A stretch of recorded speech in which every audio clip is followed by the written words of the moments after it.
행복의 문을 여는 창의문교회 목요일 매일 큐티 나 주님을 모른다 하여도 찬양하시겠습니다. 주의 사랑 항상 내 곁에 머무시네.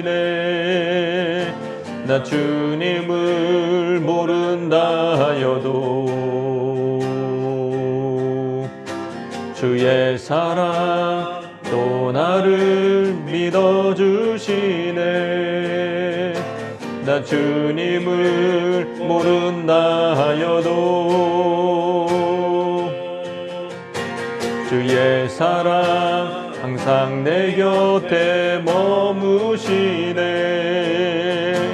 주님만이 피난처 되시네. 주의 사랑 또 나를 믿어주시네. 주님만이 내 소망 되시네. 고백합니다. 주를 사랑합니다. 온 마음 다하여 주를 사랑합니다. 엎드립니다. 주를 경배합니다. 신실한 그 사랑으로 나를 채워주소서.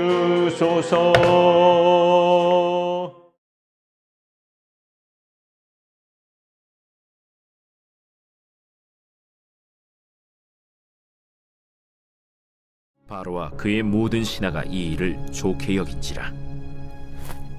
바로가 그의 신하들에게 이르되, 이와 같이 하나님의 영에 감동된 사람을 우리가 어찌 찾을 수 있으리요?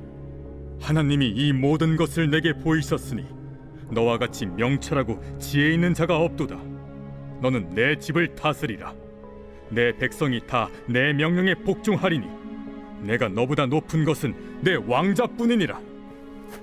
내가 너를 애굽 온 땅의 총리가 되게 하노라 하고 자기의 인장 반지를 빼어 요셉의 손에 끼우고 그에게 세마포 옷을 입히고 금사슬을 목에 걸고 자기에게 있는 버금 수레에 그를 태우매 무리가 그의 앞에서 소리 지르기를 엎드리라.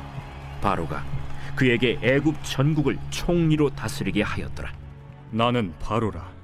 애굽 온 땅에서 내 허락이 없이는 수족을 놀릴 자가 없으리라. 그가 요셉의 이름을 사브낫바네아라 하고 또 온의 제사장 보디베라의 딸 아스낫을 그에게 주어 아내로 삼게 하니라. 요셉이 나가 애굽 온 땅을 순찰하니라. 요셉이 애굽 왕 바로 앞에 설 때에 30세라. 그가 바로 앞을 떠나 애굽 온 땅을 순찰하니 7해 풍년에 토지 소출이 심히 많은지라. 요셉이 애굽 땅에 있는 그 7년 곡물을 거두어 각 성에 저장하되 각 성읍 주위의 밭의 곡물을 그 성읍 중에 쌓아두매 쌓아둔 곡식이 바다 모래같이 심이 많아 세기를 그쳤으니 그 수가 한이 없음이었더라. 흉년이 들기 전에 요셉에게 두 아들이 나되 곧 온의 제사장 보디베라의 딸 아스낫이 그에게서 낳은지라.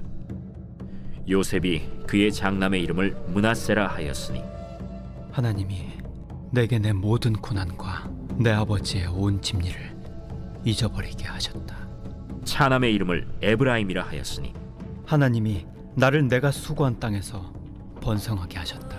애굽 땅에 7해 풍년이 그치고 요셉의 말과 같이 7해 흉년이 들기 시작하매 각국에는 기근이 있으나 애굽 온 땅에는 먹을 것이 있더니 애굽 온 땅이 굶주리매 백성이 바로에게 부르짖어 양식을 구하는지라.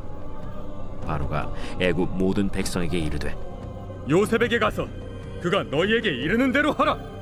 온 지면에 기근이 있음에 요셉이 모든 창고를 열고 애굽 백성에게 팔세 애굽 땅에 기근이 심하며 각국 백성도 양식을 사려고 애굽으로 들어와 요셉에게 이르렀으니 기근이 온 세상에 심함이었더라.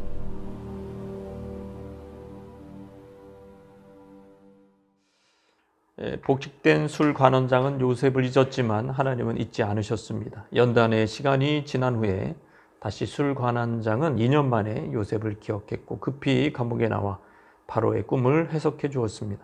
바로가 꾼 두 꿈은 7년 동안의 풍년 후에 7년 동안의 극심한 흉년이 있을 것임을 예고한 꿈이었습니다. 바로가 똑같은 상징의 두 번의 꿈을 겹쳐 꾼 것은 하나님이 빨리 행하시려고 정하신 것이다. 바로가 겹쳐 꾼 꿈에 대한 완벽한 요셉의 해석에 바로의 신하와 바로는 감동을 먹었습니다. 이어서 요셉은 하나님의 제로 완벽한 대안까지 제시하자 놀라운 일이 벌어졌는데요. 이게 이제 오늘 드디어 요셉이 총리되는 그 본문을 기록하고 있습니다. 37절에 보면 바로와 그의 모든 신하가 이 일을 좋게 여긴지라. 바로가 그의 신하들에게 말합니다. 이같이 하나님의 영에 감동된 사람을 우리가 어찌 찾을 수 있으리요. 그러니까 이제 바로 요셉이 제안한 그러니까 7년 풍년 후에 나타나는 7년 흉년을 대응하는 그러한 이제 지혜로운 일을 얘기를 했는데 그것에 적합한 사람은 바로 하나님의 신이 가득한 요셉이다. 그래서 요셉을 하나님의 영에 감동됐다. 하나님의 신이 가득하다라고 인정을 해주고 있습니다. 그러니까 요셉이 정말 하나님의 사람이라는 것을 인정해주는 말을 들었고요. 요셉에게 또 말합니다. 하나님이 이 모든 것을 내게 보이셨으니 너와 같이 명철하고 지혜 있는 자가 없다. 네가 조언한 흉년, 7년 흉년을 대응하기에 가장 그 명철하고 지혜로운 사람은 바로 너다. 근데 바로가 그 전에 이런 얘기를 하잖아요. 하나님이 이 모든 것을 내게 보이셨다. 네게 보이셨다. 바로 입에서 먼저 하나님의 이름이 언급됐고 하나님에 대한 좋은 평가를 내려주고 있습니다. 그것은 뭐냐면 무엇보다 요셉이 하나님께 영광 돌리는 것에 성공했음을 보여주고 있습니다. 요셉의 그 바로의 입에서 바로 하나님의 이름이 나오니까. 이는 바로의 꿈 해몽에 앞서 요셉은 자기가 거둔 성공은 무엇이든지 하나님에게서 오는 것이라고 말했고 바로에게 네가 당신이 바라는 대답을 하나님이 주실 것이라고 대답한 그런 이제 요셉의 말이 지금 먹히는 것이죠. 그게 이제 각인되는 거예요. 벌써 바로에게. 이거는 왜 요셉이 감옥에서 2년 동안 더 있어야 됐는지 우리는 비로소 이해할 수 있습니다. 이해할 수 없는 연단의 시간에 요셉은 그 신앙이 완숙한 단계에 이르렀고 자기를 부인하고 툭 건드리면 하나님의 영광을 돌릴 수 있는 그런 준비가 되어 있었고 그래서 그런 요셉의 말을 통해서 바로 왕이 요셉 너 대단한 사람이구나 라고 끝난 게 아니라 하나님의 이야기를 할 수 있는 하나님을 인식할 수 있는 그런 수준이 됐다. 이어서 바로는 요셉을 명철과 지혜로 충만한 자로 인정을 해줬습니다. 그도 그럴 것이 그의 지혜는 꿈에 대한 해석, 감동적인 언변, 위기에 대처하는 통찰력까지 다 갖추고 있는 그러한 모습으로 증명이 된 것입니다. 그래서 바로는 너는 내 집을 다스리라. 애굽 온 땅의 총리가 되게 하노라. 꽝꽝꽝 공식적으로 임명해 버립니다. 이집트의 직책인 총집정관을 반영하며 최고위직 그리고 그 낮은 관직들도 이렇게 이제 적용되는 직함이긴 하지만 그 당시에는 가장 높은 직함이라고 합니다. 보디발이 요셉에게 자기의 음식을 제외한 집의 모든 일을 맡긴 것처럼 바로는 자기 왕위를 제외한 왕궁의 모든 살림을 요셉에게 맡겨준 것이죠. 42절에 보면 거기다가 인장 반지를 빼내서 요셉의 손에 끼워줍니다. 이거는 최종 결재권을 나타내는 반지입니다. 공문서에 날인하는데 사용되었는데 바로의 이름으로 업무를 수행하는데 반드시 필요한 것이었습니다. 그래서 누구도 지울 수 없는 인장 반지가 찍혀진 그런 토판, 그런 이제 우리식으로 하면 그 종이에 찍혀진 거는 누구도 이렇게 지울 수 없고 함부로 할 수 없는 권위를 갖게 된 거죠. 세마포 옷을 입히고 금사슬을 목에 걸어 주었습니다. 세마포는 모시로 만들었고 질 좋은 옷을 만들 때 사용되었습니다. 최고의 비싼 옷을 입힌 거죠. 금사슬, 기냥사슬이 아니라 금목걸이. 그의 지위, 신분, 직무를 나타내는 그 총리에 적합한 의상이었습니다. 그리고 이제 요셉이 새로운 지위에 오르게 된 기념으로 임명 예식을 거행합니다. 버금 수레를 그에게 태워줍니다. 그러니까 이제 삐까번쩍한 자동차에 태워다가 이렇게 이제 지붕이 없는 자동차 그런 거 대통령이 뭐 그런 거 타고 다니는 그런 거 있잖아. 그런 것처럼 이게 그런 수레가 나가자 무리가 그 앞에 소리를 지릅니다. 엎드리라 그렇게 얘기하죠. 옛날 사극 보면 물러거라 그런 거랑 비슷한 거죠. 요즘식으로 얘기하면은 이제 경찰차와 헌병 기동대가 거기서 호위하는 그런 모습입니다. 이것도 모자라서 바로는 좀 염려가 됐는지 히브리 외국인으로서 갑자기 이제 총리가 되다 보니까 이집트 최고 엘리트들에게 주눅 들지 말라고 이런 얘기도 합니다. 나는 바로라 애굽 온 땅에서 네 허락이 없이는 수족을 놀릴 자가 없으리라 이런 말까지 더해줍니다. 그러니까 내 허락이 없이는 이게 아니에요. 요셉 네 허락이 없으면 수족을 놀릴 자가 없어 함부로 할 자가 없어 그만큼의 놀라운 권위를 그에게 부어준 것입니다. 그리고 요셉에게 요셉의 이름을 바꿔줘요. 장명을 해줘요. 사브낫 바네아라는 뜻을 알 수 없는데 어쨌든 그 이름을 지어주고요. 이 바로의 장명의 의미는 뭐냐면 새로운 신분, 그리고 이집트 지교의 정당화, 그리고 마지막으로는 그래도 파라오의 권위가 더 크다는 것을 보여주고 있는 것입니다. 왜냐하면 오직 바로만이 요셉에게 이름을 지어줄 권세가 있기 때문입니다. 아울러 바로는 그에게 온 제사장 가문의 아스낫을 온 제사장 가문이에요. 아스낫을 아내로 주었습니다. 온은 카이로 북쪽에 10km 이상 떨어진 태양신 레를 섬기는 중심지였고 거기가 이제 주요한 제전을 집례했으며 헬리오폴리스라는 신전 도시에서 이제 하급 제사장들을 관리하는 최고의 제사장직이었죠. 요셉의 정략 결혼은 그를 이집트에서 가장 강력한 제사장 가문 중 하나에 속하게 한 것입니다. 요셉이 애굽 왕 바로 앞에 설 때 30세다. 형들에게 팔려 30세가 되기 전까지 13년을 노예로 감옥의 죄수로 살았습니다. 그래도 하나님은 그와 함께 있고 요셉은 늘 형통했다고 얘기합니다. 도대체 형통이 뭐냐 이거예요. 형통이 세상에서 잘 나가는 것이냐, 돈 많은 것이냐, 뭐 승진하는 것이냐. 그때 뭘 승진을 해요? 그때 뭐가 돈이 많아요. 그때 뭐 자유인도 아니었는데 감옥에 또는 죄수로 노예로 그런 자유가 없는 몸이었잖아요.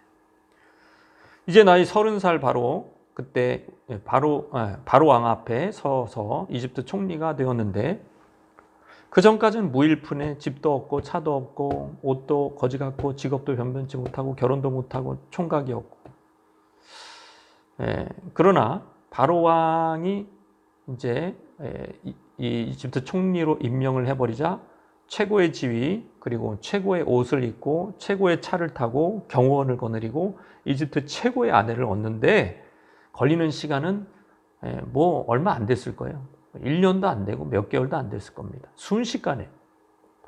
보십시오. 하나님 앞에 정결하고 정직하고 성실한 삶을 훈련하는 데는 최소 13년이 걸렸는데 하나님 앞에서 이 세상 것을 얻는 거, 최고의 직업, 배우자, 뭐 부우 얻는 데는 이게 그러니까 우리는 거꾸로 생각하는 거죠. 이런 걸 얻는 거는 되게 힘들다. 이런 거는 되게 어렵다. 근데 하나님 앞에서는 이런 세상적인 것을 얻는 것은 되게 쉬운 일이라. 요셉을 통해서 볼 때 오히려 하나님의 사람으로 빚어가는 일이 가장 어려운 일이다. 하나님의 성품으로 빚어가는 일이 가장 어려운 일이라는 것을 알 수가 있습니다. 요셉은 지금 결혼하자마자 지금 이제 바로 또 일을 해요. 이제 맡겨진 일을 하는데 당연하죠. 맡겨진 일이 작더라도 충성했던 사람이기 때문에 이집트의 총리 자리가 얼마나 또 크며 또 얼마나 또 충성할까요? 결혼하자마자 또 일터로 달려가요. 그래서 그 땅과 친숙해지고 행정관들을 임명하기 위해서 이제 두루 순찰했다라는 얘기가 2번이나 나옵니다. 45절에도 나오고 46절에도 나옵니다. 드디어 이제 요셉의 꿈 해석대로 7년 꿈대로 7년 대풍년이 계속되었습니다. 이 시기에 요셉은 상하 이집트의 곡물 창고 감독자라는 직책을 맡고 곡식에 세금을 부과해서 풍작일 때 20%의 곡식들을 거두어 쌓아둡니다. 흉년을 준비하는 일을 한 거죠. 그래서 이제 흉년이 들기 전에 이제 7년 동안 무슨 일이 있었냐? 요셉에게 두 아들이 태어나요. 그래서 그 아스낫이, 그 아내 아스낫이 낳은 장남의 이름이 므낫세입니다. 므낫세는 뜻이 뭐냐면 하나님이 내게 내 모든 고난과 내 아버지의 온 집 일을 잊어버리게 하셨다. 여전히 그 장남의 이름 속에 자기가 겪었던, 형들이 겪었던 아픈 기억이 있는 것이고요. 여전히 그 고향을 그리워하고 있다는 것을 보여줍니다. 에브라임은 문자 그대로 둘째가 나오는데 풍요의 땅입니다. 풍요의 땅.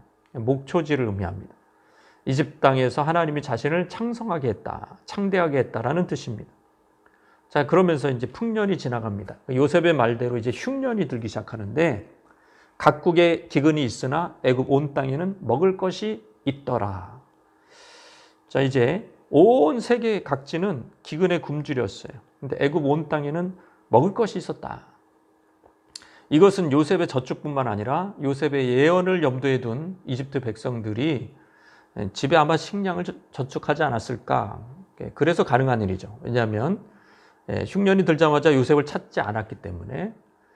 그게 아니라면 이제 여전히 그 나일강이 범람하는 나일강 쪽에는 나일강물로 인해서 흉년인데도 가물었음에도 불구하고 뭔가 작물이 나오지 않았나. 어쨌거나 그것도 잠깐이에요. 시간이 지나자 애굽 온 땅이 굶주렸다. 애굽에 식량이 있었을 때가 있었는데 가물어도 이제 금방 또 굶주립니다. 그러면서 백성이 바로에게 부르짖습니다. 그럴 때 바로는 요셉에게 가라라고 얘기합니다. 요셉이 어떻게 했습니까? 요셉이 이제 백성들에게 다 곡물을 팔았습니다. 그리고 온 지면에 기근이 심하니까 이집트 백성뿐만 아니라 주위에 있는 모든 백성들이 요셉에게 찾아옵니다. 양식을 사려고. 다 그거를 팝니다. 돈을 받고, 뭐 금을 받고, 뭐 이렇게 소를 받고, 짐승을 받고 파는 거. 그걸 다 이제 누구한테 상납이 돼요? 바로에게 상납이 되는 거죠. 그러니까 요셉 때문에 바로는 막강한 부와 권세를 더 얻게 된 것입니다. 자, 이 말씀 생각하면서 하나님이 우리를 연단시키시는 그래서 형통의 의미, 그 진짜 세상적으로 형통한 것은 이렇게 순식간에 일어난다는 것을 우리가 알고 하나님 앞에서 형통하는 것이 오히려 시간이 많이 걸린다는 것을 우리가 기억하면서 이 말씀 생각하면서 주님 앞에 나가시겠습니다.